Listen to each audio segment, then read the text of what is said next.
Untuk week 12 kita akan belajar financial projection.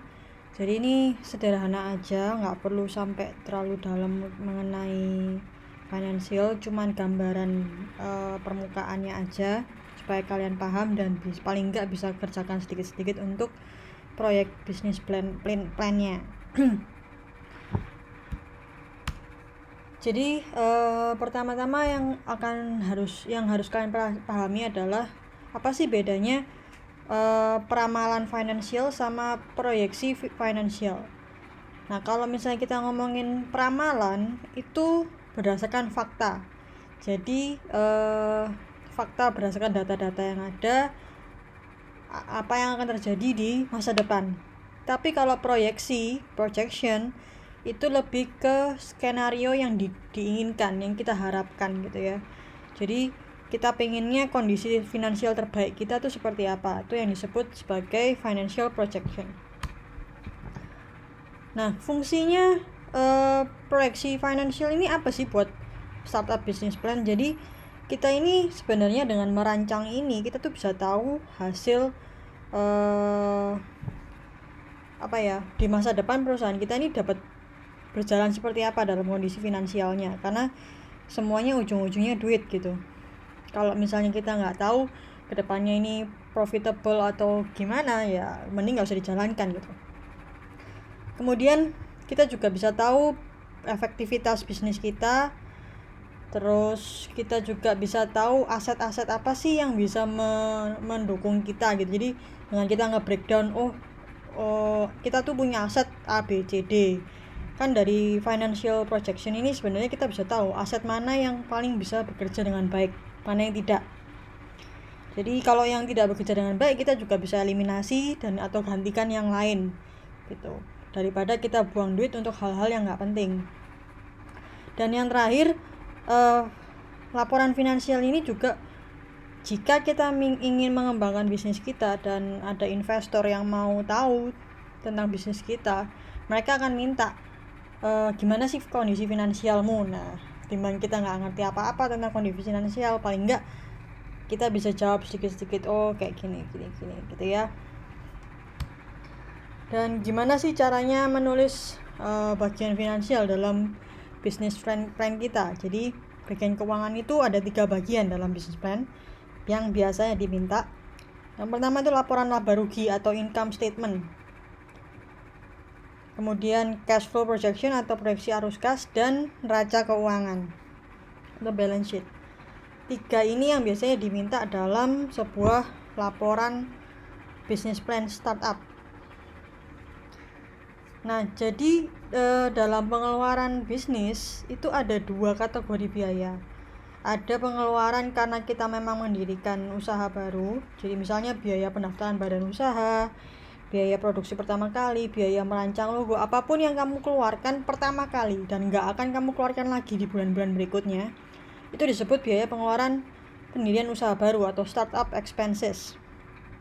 Biaya pengurusan jasa kontrak gedung, nah itu juga kan nggak mungkin bulan depan kita bayar pengurusan lagi kan. Nah itu namanya startup expenses. Kemudian ada yang namanya biaya operasional atau operating expenses. Nah ini yang biasanya dikeluarkan setiap bulan. Gaji, sewa bulanan, sewa gedung bulanan. Kemudian biaya telepon, internet. Nah ini semua yang biasanya kamu bayarkan bulanan. Itu biaya operasional. Nah, kita mulai dengan yang namanya laporan laba rugi atau bahasa Inggrisnya kita sebut sebagai income statement. Di sini kita bisa tahu pemasukan, pengeluaran, dan profit pada satu periode tertentu. Jadi kita bisa tahu bisnis ini pada periode ini menguntungkan atau tidak. Tapi di sini tidak ada detail sih sebenarnya, pemasukan dan pengeluaran itu kemana aja, keluar masuknya nggak ada historinya. Karena modelnya seperti ini. Dalam bulan Januari telah dilakukan didapatkan dana sekian. Jadi ada dibagi sebagai pendapatan, kemudian biaya yang keluar atas pendapatan, kemudian akhirnya kita dapat laba kotor ya, yang dikurangi oleh pengeluaran operasional tuh, sehingga kita dapat laba rugi bersih. Jadi pendapatan usaha itu pemasukan yang kita dapat, jadi uang yang masuk karena penjualan bisa, karena jasa yang kita telah berikan ada, terus semuanya ini kita total dapat segini. Kemudian karena kita melakukan sesuatu, karena kita menjual produk, maka akan terjadi biaya atas pendapatan, yaitu biaya produksi. Kalau nggak ada ini, maka tidak akan ada pendapatan kan, berarti makanya disebut biaya atas pendapatan. Jadi kita total HPP 1, HPP 3 ini contoh saja. Lalu ada biaya lain yang keluar lain, misalnya material, ternyata bahan bakunya kita rusak, terus kemudian ada beban sewa gedung dan lain sebagainya. Yang terkait produksi ya, jadi apapun yang terkait produksi masuk ini, akhirnya kita masuk ke laba rugi kotor. Kenapa disebut kotor? Karena belum dikurangi pengeluaran operasional ya. Pengeluaran operasional ini seberapa banyak pun HPP atau produk yang kita jual, pengeluarannya akan sama ya. Jadi tidak ada pengaruh banyak dikitnya produk yang dijual di sini. Ya kan, gaji kan nggak mungkin berkurang kalau kita cuma bikin 5 daripada 10 gitu kan. Kemudian harga tagihan listrik, air dan telepon biasanya akan terus sama gitu. Kemudian berikutnya depresiasi mesin, penyusutan mesin dan penyusutan kendaraan. Even though kalian tidak produksi pun, mesin dan kendaraan akan mengalami depresiasi atau penyusutan. Harganya akan berkurang ya. Jadi penyusutan tuh harganya berkurang. Sehingga kita bisa kurangi lagi 41 ini dikurangi 12 ini, akhirnya kita dapat laba rugi operasi. Ini sudah hampir bersih. Ternyata kita punya pendapatan lain loh, yang di luar usaha. Ada yang usaha kita ini dapat selisih kurs misalnya, atau ada orang yang sewa barang kita, jadi kita dapat laba rugi bersih. Jika tidak ada pendapatan lain, ini bisa dikatakan sebagai laba rugi bersih gitu ya. Jadi pendapatan luar usaha tidak bisa digabungkan dengan pendapatan usaha. Jadi pendapatan yang di atas ini hanya pure pendapatan atas penjualan. Ini kalau misalnya kalian tadi nggak kelihatan, sama aja kok ya, kurang lebih seperti itu. Nah, saya akan memberikan Excel-nya nanti. Nah, nanti ini kalian bikin proyeksinya dalam 6 bulan ke depan atau 1 tahun ke depan. Bulan Januari, Februari, Maret, April, Mei, pastinya pendapatan akan berbeda-beda. Jadi kalian harus bisa meramal pendapatan yang akan kalian dapatkan di tiap 6 bulan atau 1 tahun ke depan itu. Bisa jadi pendapatan dalam bulan Lebaran akan lebih banyak, bisa jadi pada bulan tertentu lebih sedikit. Jadi kalian harus bikin proyeksinya sehingga tahu, bulan sekian kita dapat laba atau rugi bersih sekian. Nah, dengan laporan ini kita tuh bisa tahu keuntungan dan kerugian pada periode tertentu. Nah, misalnya ini tadi saya sudah bilang. Lalu kita juga bisa tahu tren finansial perusahaan. Apakah labanya kita ini banyak meningkat atau malah menurun. Bisa jadi nanti kita rangkum sampai 2 tahun ke depan gimana sih, apakah kita bisa bertahan. Lalu kita bisa tahu dari mana atau kapan sih sebenarnya, kapan keuntungan akan paling dapat besar terjadi. Lalu kita bisa mengatur strategi jika pada bulan tertentu ternyata terjadi laba yang sangat rendah. Apa yang harus kamu lakukan? Lalu menjadi data untuk melakukan pinjaman dana dan alat evaluasi kinerja perusahaan. Lalu yang kedua, ada yang namanya cash flow projection atau proyeksi arus kas. Nah, di sini kita tuh kayak punya Kalau kayak chatting tuh ada historinya gitu. Ini ada data perputaran uang masuk dan keluar dari aktivitas operasional perusahaan. Jadi data yang masuk tuh bisa jadi dari data transaksi penjualan, data kegiatan pengeluaran, pembelian, penambahan modal, macam-macam. Nah, kenapa kita harus bikin proyeksi ini? Kan sudah ada di sini datanya. Jadi gini, bisa jadi kita tuh punya uang yang banyak, kita bisa jadi profitable pada laporan laba rugi. Di sini angkanya positif. Tapi ketika kita sebarkan misalnya dalam kategori tertentu, kita tidak bisa membayar pengeluaran tertentu. Misalnya kalau kita ini dari 20 juta, 5 juta untuk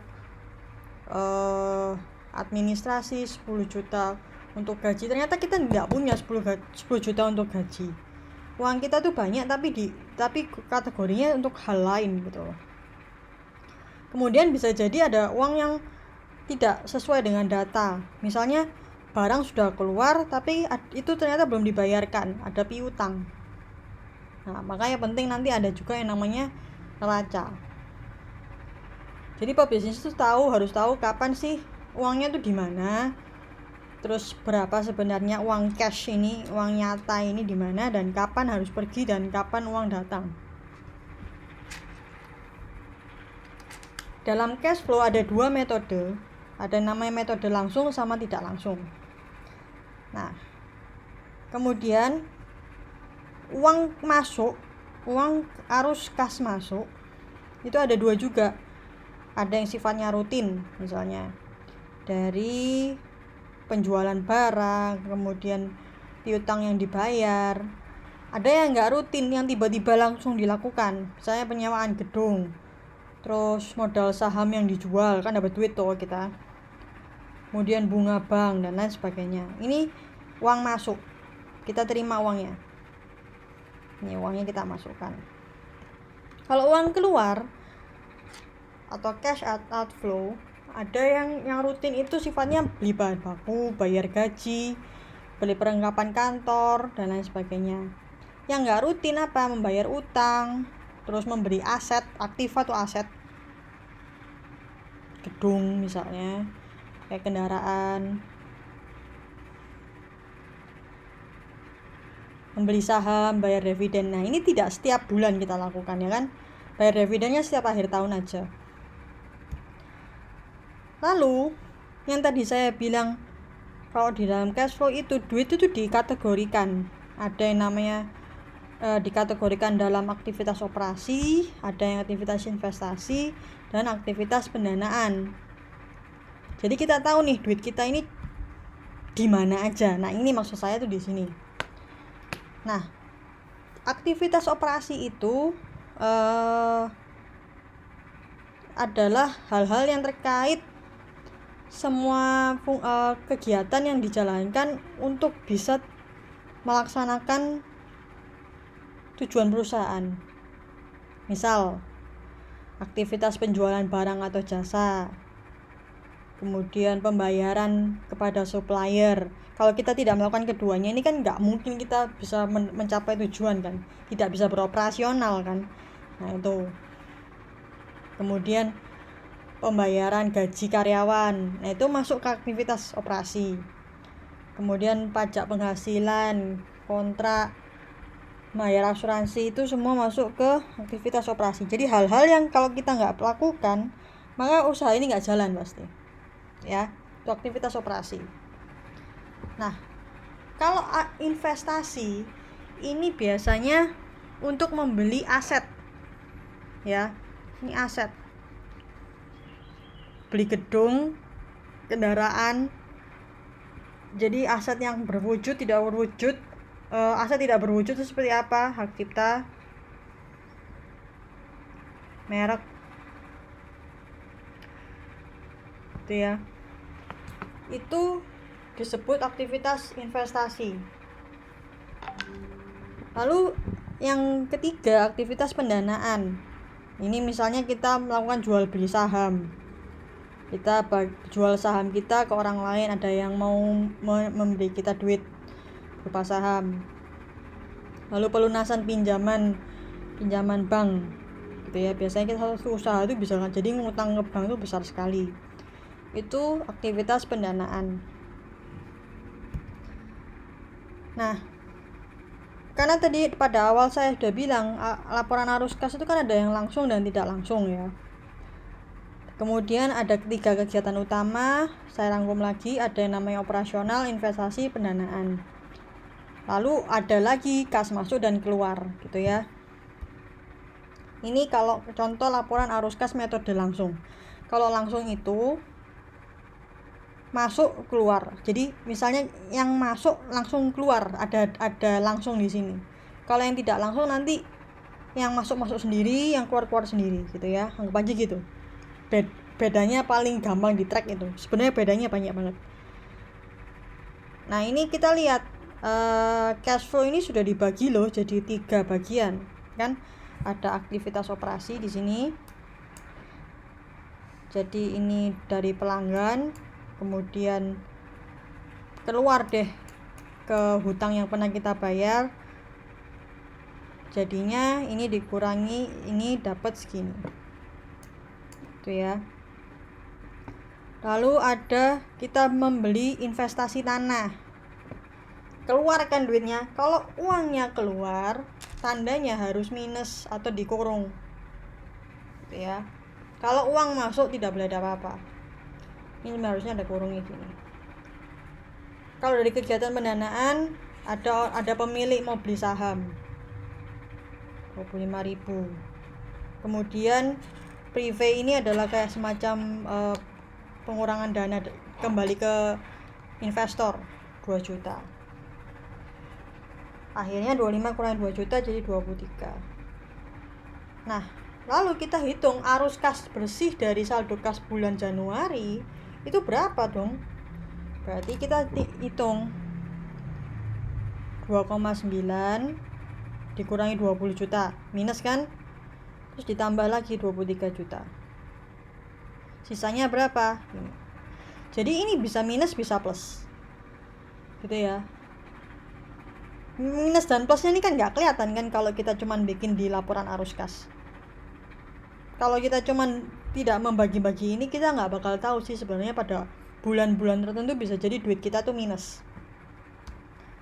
Nah, kalau metode tidak langsung ini tidak kelompok, tidak ada penggolongan masuk keluar. Jadi digolongkan itu kelompokan itu dari masuk sendiri keluar sendiri gitu ya. Contohnya tuh gini, langsung aja kan, ini langsung penerimaan di total semua, pengeluaran di total semua. Penerimaan, pengeluaran.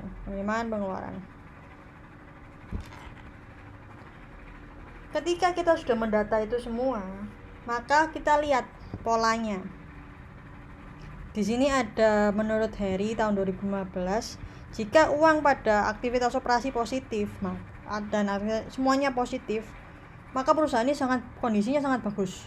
Bahkan kita bisa melakukan akuisisi perusahaan lain. Tapi kalau yang positif cuman operasi aja, bisa jadi uang ini kita lakukan untuk melakukan aktivitas investasi. Bisa juga kita harus lakukan duit kita ke aktivitas pendanaan. Gitu. Ini juga jadi kayak arus listrik gitu ya, semua diseimbangkan yang positif ke negatif. Ini juga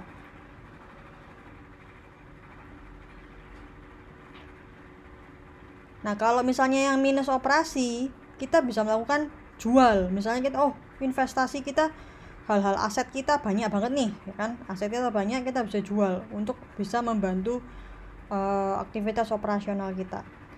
Hal-hal inilah karena dibagi 3 ini kita bisa tahu gitu. Meskipun ya kan kalau misalnya kayak gini kondisinya plus minus, duit kita kan positif hasilnya.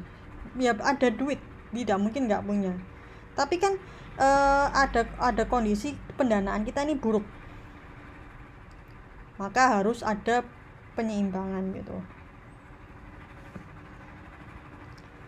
Lalu yang terakhir ada yang namanya neraca keuangan. Nah, ini neraca ini semacam, kalau dulu yang pernah baca di IPS ini sama aja kok. Kanan kiri aset dan kewajiban, aktiva dan pasiva harus seimbang. Di sini ada informasi mengenai aset, kewajiban, serta ekuitas pemegang saham pada akhir periode. Jadi ada 3 unsur pada dalam neraca. Ada yang namanya aset, yaitu kekayaan yang kita miliki. Aset itu juga bisa, inventory itu aset kita juga, gedung itu aset kita juga. Nah, aset itu, aktiva atau aset itu ada 2 jenis, ada yang lancar, ada yang tetap. Kalau yang lancar itu inventory, kemudian bahan baku. Karena apa disebut lancar? Karena usianya itu pencairannya kurang atau maksimal 1 tahun. Kalau yang dikatakan aktiva tetap, aset tetap, itu kalau yang asetnya tidak liquid. Kalau kita mau cairkan dalam bentuk dana, butuh waktu, kayak gedung, kendaraan, nggak seliquid kalau kita jualan inventory gitu ya. Itu aktiva. Nah, kalau yang namanya pasiva, ini kewajiban. Ada yang namanya hutang yang kita harus bayarkan. Ada yang jangka panjang, berarti ini hutang bisa pinjaman bank. Ada juga hutang jangka pendek, biasanya ke supplier. Lalu terakhir kita akan punya yang namanya modal, equity. Ini contoh neraca keuangan. Kita lihat di sini, angkanya 261.560 sama. Ya. Aktiva lancar, contohnya uang kas. Orang-orang yang hutang ke kita. Inventory, ini inventory. Perlengkapan kantor. Kemudian ini yang tidak lancar ya. Yang tetap. Kan? Kemudian kalau yang tetap biasanya ada yang namanya penyusutan atau depresiasi. Akhirnya total aktiva yang kita dapat sekian. Lalu kewajiban kita, apa yang kita harus lakukan? Kewajiban yang kita harus lakukan yaitu utang gaji yang belum dibayarkan. Kemudian uang sewa.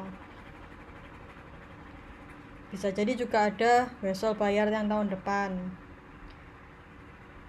Lalu kita punya terakhir modal atau equity. Jika di total semuanya ini maka hasilnya akan sama. Itu neraca. Saya akan kasih kalian Excel-nya sebentar. Ini sebenarnya tinggal kalian isi aja.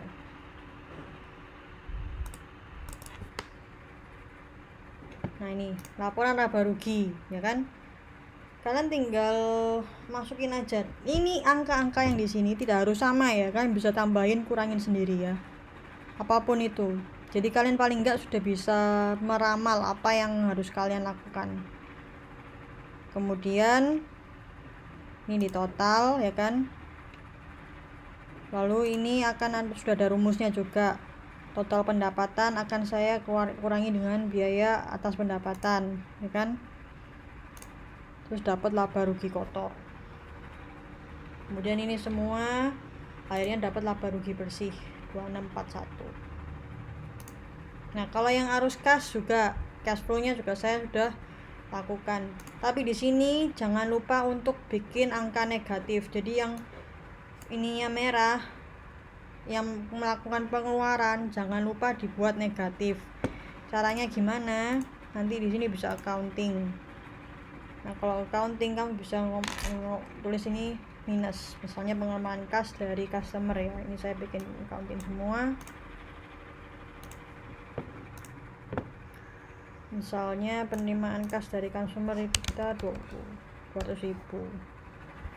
Ini 50.000. Ini kita ngomong 70.000.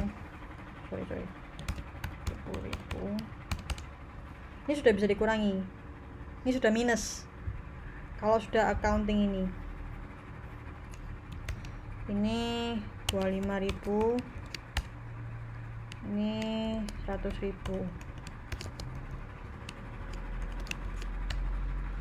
ini 10.000 coba. Nah, kita di sini tinggal sum, harusnya bisa. Ya. Dia sudah terhitung sebagai minus sendiri ya. Ini juga sama, misalnya penerimaan kas dari penjualan properti kita dapat banyak 300.000, pokok pinjaman cuma dapat 20.000, sekuritas dapat 100.000. Kita melakukan pembelian properti, jangan lupa dikurung lagi 120.000 misalnya. Memberikan pinjaman, uang keluar kan, jangan lupa. Kalau kita membeli saham, lalu kita sum lagi, dapat lagi. Nah, lalu kita bisa juga menerbitkan saham untuk dibeli orang ya. Kita jual 200.000, pinjaman kita dapat pinjaman juga 200.000. Lalu kita bisa juga membeli kembali saham, let's say kita mau beli lagi 300.000. Lunasi utang, membayar dividen. Lihat di sini, boleh minus, nggak masalah. Kalau minus pun dia dari sini minus. Nah, kenaikan atau penurunan kas ini berarti ini ya kan, operasi ditambah investasi tambah ini. Kita lihat positif tidak, positif. Saldo kas awal berarti kan ini sama dengan sorry.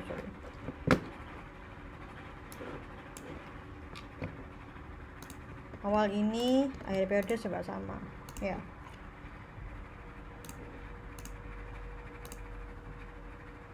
Nanti pada awalnya di sini akan sama, di sini untuk bulan berikutnya sama seperti ini.